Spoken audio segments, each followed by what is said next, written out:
Então, aqui o satélite, que é aquele que sai, só fica se mexendo aqui na tela, vai até o fim, depois vai de novo, depois vai de novo. Então, é uma imagem disso, né? Que é simplesmente a parte de adicionar na controle gráfico dele, eu adiciono ele na tela e guardo uma referência para ele. Tá? E aqui eu vou criar uma animação para esse satélite. Então, essa animação, de novo, é um loop infinito. Tá? A posição inicial dele, ou seja, a posição X, vai ser fora da tela, eu pego o comprimento dele e ponho ele aqui para fora. Tá? Aí eu espero aqui um número aleatório de segundos. Tá? Após passar esse número de segundos, agora eu seto a posição X para ser integral de 50, ou seja, ele vai se movimentar, a posição X vai variar 50 pixels por segundo, e espero agora a posição do satélite ser maior do que o tamanho da tela, ou seja, espero ele chegar lá no final da tela. Quando isso acontecer, ele vai acordar, vai refazer o loop, vai voltar o satélite para cá e etc. Então vai ficar essa execução eterna aí. Para que eu não preciso definir callback, nada, está tudo ali autocontido. E essa outra parte eu estou criando esses eventos, tá? Então o que eu estou dizendo? Que quando o cara apertar a barra de espaço, ele vai chamar esse reator aqui. Quando o cara apertar a tecla up, ele vai executar esse reator aqui inline, mas simplesmente vai pegar a posição corrente da nave Y e vai subir 8 pixels. Vai ser a nova posição. Então esses três aqui são muito parecidos com esse aqui, eu não coloquei. Então agora eu vou mostrar aquele código daquele reator Schultz ali. Então, o que faz esse reator? Ele dispara uma animação para o tiro. Tá? Então a primeira coisa que ele faz, ele pega a pontuação atual e subtrai 1 e atribui aos corpos. Então isso já vai fazer com que aquele texto lá da pontuação seja modificado automaticamente. Aí aqui eu crio um objetozinho gráfico para o tiro. Tá?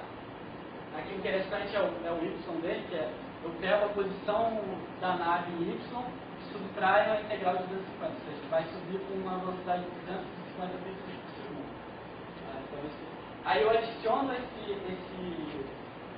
tiro na tela, e aí eu espero agora por duas condições. Uma é esse reator aqui acontecer, ou seja, o tiro acertar alguma coisa. A outra é a posição do Y sair da tela, ou seja, o tiro alcançar o fim da tela. Quando uma dessas duas acontece, esse meu reator acorda e aí eu removo o tiro da tela. Tá? Então, ou seja, se eu apertar 10 vezes a barra de espaço, ele vai dar um spawn 10 vezes, vai criar 10 cópias dessa animação. A sua lista de... Você espera ver a sua lista de recursos. Pode ser N, quanto você quiser. Então tem isso aqui é uma função especial, essa função collision, que sempre que dois objetos gráficos se colidem, ele chama essa função para mim. Tá? Não é um reator, é um cara de callback mesmo. Então aqui eu recebo esses dois aqui, e esses três pontos aqui é para decidir se um deles é um meteoro e o outro é um bullet. Ou seja, se é uma colisão entre um meteoro e um tiro. Então se for o caso, aí eu chamo esses dois reatores aqui. Eu falo, acertaram o meteoro e acertaram o hit. E acertaram o bullet. Quando eu fizer isso, lembra que aquele await vai acordar aquele tiro. Esse await que está aqui, né? Esse ponto que está aqui. E o tiro vai ser removido da tela. Então uma das formas é ele colidir com um meteoro. Mas ele pode também, o caso só poderia colidir com um meteoro. Aí é que eu vejo, eu pego o tamanho do meteoro. Se for um meteoro grande, eu somo 10 ao meu score e crio 2 meteoros pequenos, senão eu simplesmente somo 15. Aí repara que esse meteoro hit aqui também que eu não mostrei o código do meteoro, mas também ele vai fazer com que o meteoro suma da Terra. Assim seria teste as outras colisões, se for com a nave, etc. E por fim, repara que todo esse código que eu mostrei aqui, do ponto de vista digamos assim, de tempo de execução, isso aqui é instantâneo, isso aqui é instantâneo. Adicionar uma coisa até instantânea. Criar esse instantâneo que eu digo é muito, muito rápido. Eu poderia estar dentro de uma fallback de programação antes que não seria problema. Aquele spawn ali, ele é instantâneo também. Ele vai botar alguma coisa para executar, mas ele vai retornar imediatamente. Todos esses elos também criam imediatamente. Isso é só uma definição de uma função, também é instantâneo. Também é outra definição. Então o que aconteceria é que o meu programa terminaria. Eu chegaria no final dele e o programa ia simplesmente voltar para o sistema operacional. Então aqui é meio que a condição para o meu jogo ficar parado, esperando uma condição de final. Porque aqui é quando ele apertar a tecla de escape. Aí ele vai meio que matar tudo que está acontecendo automaticamente lá, reativo. Então esse jogo tem aproximadamente 250 mil de código. Mostra assim, bem simples, programável. Então,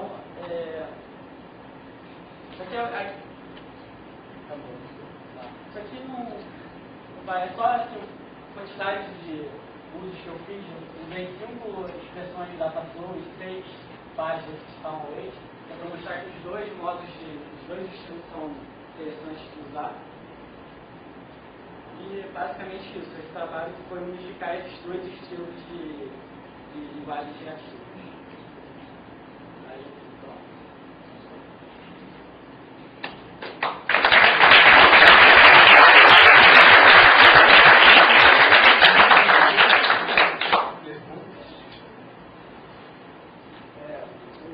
Todas as variáveis reativas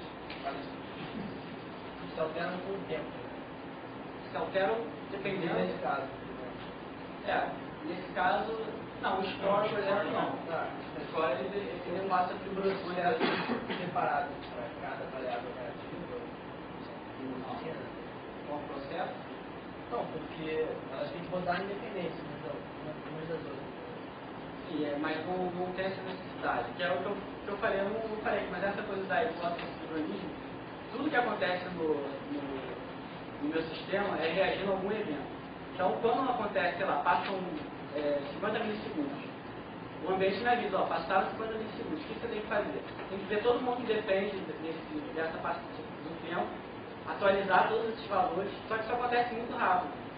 Então, eu não preciso ter vários processos para manter isso. Praticamente, são sequenciais, mas acontecem ao mesmo tempo. Essa noção de tempo, não como tempo, mas como uma sequência de eventos. Ambos o processo está esperando usa o lançamento é uma verificação, posso ir. Aquele await lá, que ele faz isso tudo é implementado com corotina. No fundo, esses reatores são corotinas. Quando vem esse await, eu dou um yield naquela corotina e aquela corotina para. Só que eu sei o que essa corotina está dependendo. E quando acontece esse evento que ela está esperando, aí eu dou um resumo nela e ela recupera. Até o próximo await e assim seguinte.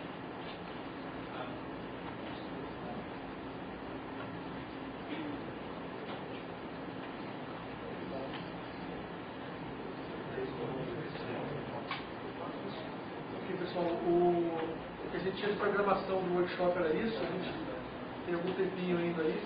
Não tem nada oficial programado para agora, mas tem um espaço se alguém quiser debater, trazer algum assunto novo, levantar algum assunto para discussão. Aproveitar que muita gente que falou está por aqui também, quiser voltar a algum assunto, a hora é agora. E para encerrar, eu passo com o Roberto, que agora vai fazer Eu queria só agradecer a participação de todos, os palestrantes, os participantes todos. Acho que foi bastante positivo, só muitas apresentações interessantes. Não vou anunciar o Lula,